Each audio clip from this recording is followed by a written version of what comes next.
the shooting range. In this episode, pages of history, F-14 in Iranian service, Battle Pass, finishing the skilled marksman season, and Metal Beasts, the first Brazilian plane.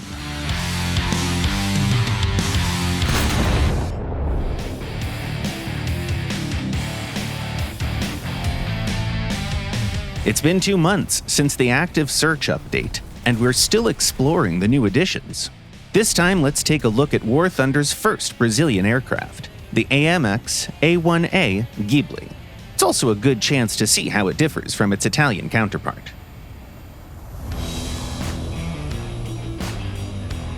This aircraft is propelled by a single non-afterburning turbojet engine with a total thrust reaching 4,700 kilogram forces. Among other attack aircraft at its level, it boasts some pretty impressive speed, although it still can't compete with fighters.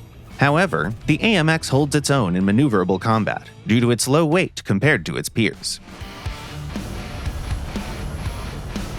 One key difference between the Brazilian and Italian versions is the armament. The Brazilian version carries unique infrared-guided missiles on its wingtip hardpoints. They're called the MAA-1, or simply Piranhas. These air-to-air missiles have excellent flight characteristics, allowing them to effectively hit even maneuvering targets. They could use some jamming resistance, but that's a feature reserved for higher battle ratings. The aircraft is also equipped with two 30mm DIFA 554 autocannons, the same as those on the latest Mirages. On the one hand, even their combined rate of fire is lower than on a single Vulcan of the Italian version. On the other hand, the Brazilian one has a 50% higher 1-second burst mass and a larger ammunition capacity. In mixed battles, you can still feel the unique Brazilian spirit of this machine. It features some pretty exotic bomb calibers in its arsenal, 230, 460, and 920 kilograms. And the most unusual part about them is that the real mass of the munitions isn't even close to those numbers. In any case, we recommend using the largest bombs or the Skyfire rockets. You can also combine them depending on the mission. There's another new name, this one being in the air-to-surface munitions. The Lizard 2 is a laser-guided bomb that feels pretty similar to the classic American GBU-12. While the Italian Ghibli has more powerful guided munitions, the Brazilian version uses the more advanced Lightning II targeting pod with a higher quality thermal imager. The A-1A is a commendable first representation of Brazil in War Thunder. It not only fulfills its roles effectively, but also does so with unique weapons.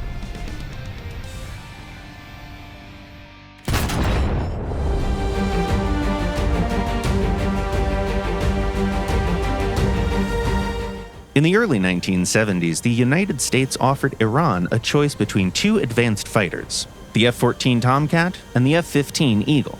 Following a successful F-4 Phantom II deal a decade earlier, the nations had a pretty good military technical cooperation, training new pilots and engineers. Even so, both the Eagle and the Tomcat seemed like extraordinary options for Iran. The officials were particularly impressed by the latest avionics incorporating cutting-edge digital tech and the most advanced armament. And the highlight of the offer was the F-14's long reach, meaning the long-range Phoenix missile.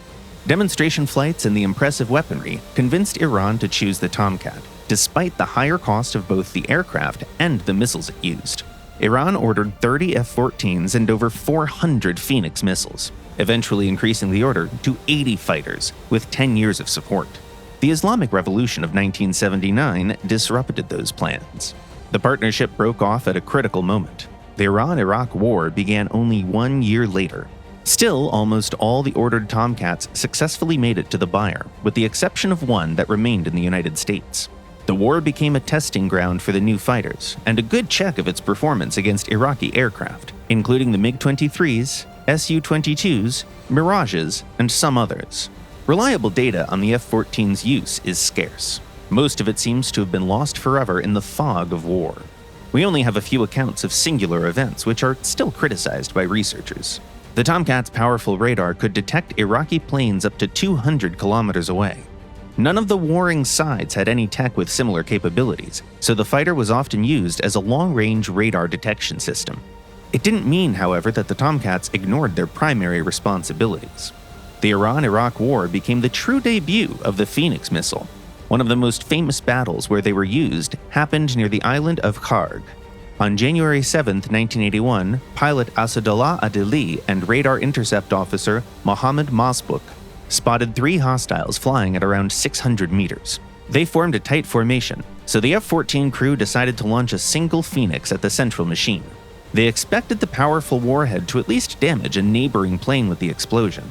The actual results were wildly different. The next day, a search of the Kharg Island discovered the debris left by 3 MiG-23s, all destroyed with that single missile. The war went on, and some F-14 pilots even earned their ace titles. Jalil Zandi became one of the most famous ones, scoring 11 air victories. 4 MiG-23s, 2 MiG-21s, 2 Su-22s, and 3 Mirage F-1s. The Iranian Air Force suffered major losses during the long years of the war, including the F-14 fighters. Some were shot down in air combat, others were lost to anti-aircraft fire, some were even hit with friendly fire, and some had to be salvaged for parts. Despite all the losses, a few dozen Tomcats are still in service.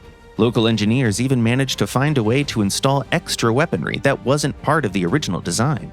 The United States retired its F-14s in the mid-2000s, so Iran remains the only country in the world with Tomcats still in active service.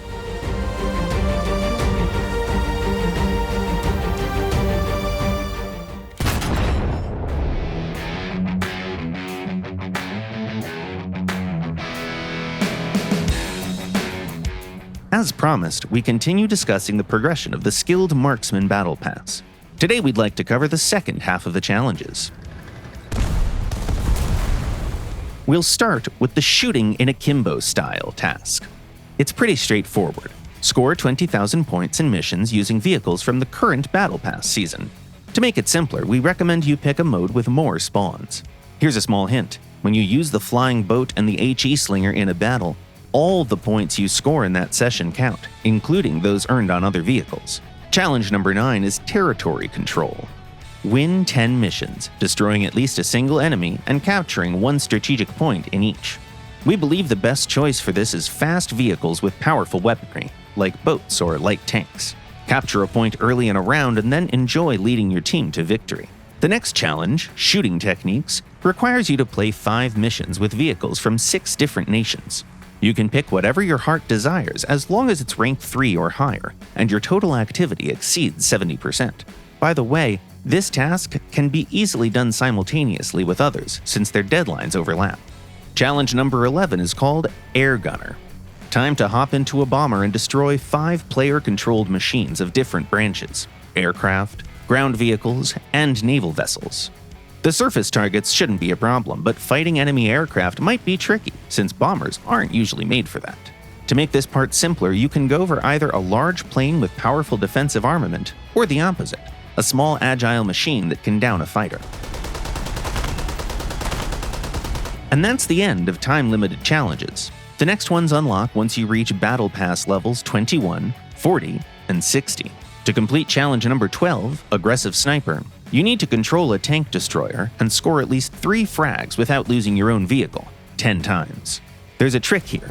The counter won't stop once you score 3 frags, which means you can complete the task in a single good battle if you manage to destroy 12 enemies. We believe the best choice is tank destroyers, with strong guns and reliable front armor. Challenge number 13 is very similar in spirit. Earn 15 professional awards by destroying 5 enemy vehicles in a streak, meaning without losing your own machine. Same as in the previous task, the streak can continue after 5 frags. You can use any vehicle for this task, but you can keep on playing your tank destroyer and complete it at the same time as the previous challenge.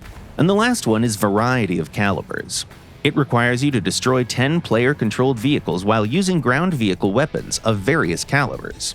Below 35mm, between 35 and 60, between 60 and 90, between 90 and 120, and finally, above 120mm. We're sure you can find an enjoyable vehicle in any group. Just keep in mind it should be rank 3 or above. And finally, there's one last thing. It's not a challenge though, it's a reward for excellent shooting and the successful completion of all 14 challenges.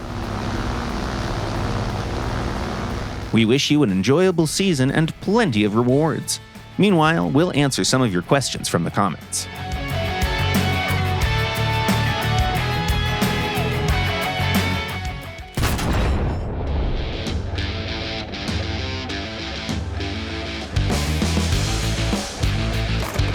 The first question was sent by a player called 6BA5. What are those two dots on the A-10A's nose?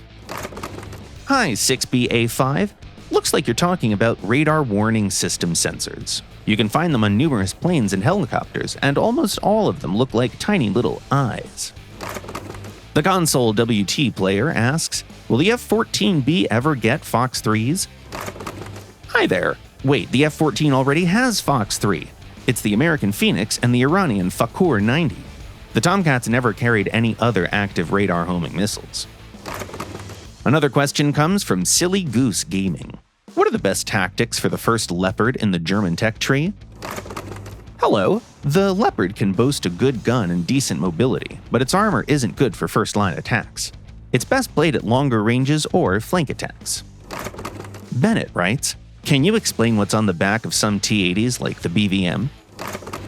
Hey Bennett, you probably mean the air intake that's used on the move. It allows the tank to use air higher from the ground and reduce the amount of dust getting into the engine. And the last comment for today was written by Sichel Sachatitiyanond. What current tank and plane have the highest thrust-to-weight ratio? Hi Sichel. For ground vehicles, the record is held by the German VT-1-2 prototype tank. Its power-to-weight ratio exceeds 50 horsepower per ton. As for air, look no further than vertical takeoff and landing aircraft. If we take the dry mass and include the thrust of the lifting engines, the Yak-141 wins with 2.18. If we only take the main propulsion into account, then the second-gen Harriers win, with a result of around 1.6. That's it for today. You've been watching The Shooting Range by Gaijin Entertainment, and the next episode will premiere the following Sunday at 4 p.m. GMT or noon Eastern Time. Subscribe and click the bell if you don't want to miss our next videos. Don't forget to treat your Mariner to some quality vacation time, leave a like, share your thoughts and comments, and see you next week.